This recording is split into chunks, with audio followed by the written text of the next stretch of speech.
I've chosen to take a slightly different route when refactoring this code because I wanted to understand what it was doing and how it was doing it before I made any big changes to how it was structured.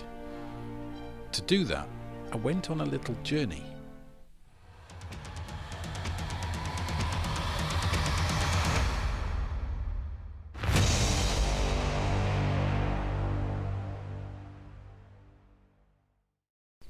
What I decided to do was create some code that would output this frame by frame as it built the maze.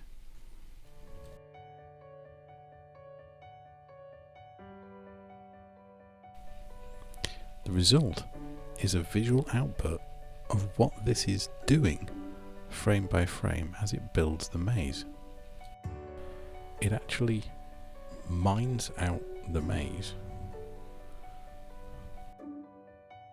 making sure that it's gone to every single square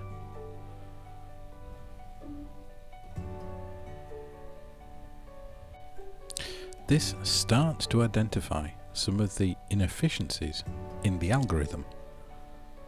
Because it skips over squares it's already visited in order to find one that it hasn't visited, and when it gets to the bottom it goes back to the first square and continues to go over each row one at a time to find the squares it has not already visited.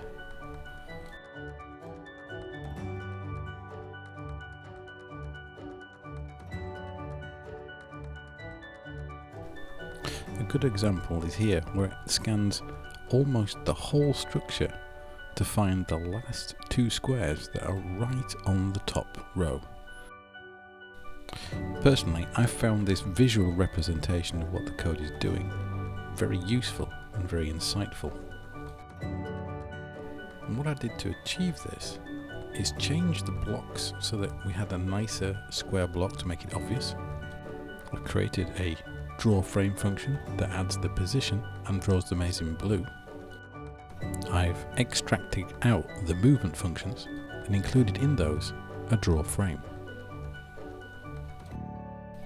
Added some initial draw frame functions in to set up the first row of the maze and make sure it draws the empty maze to start with. Here you can see the references out to those individual move functions.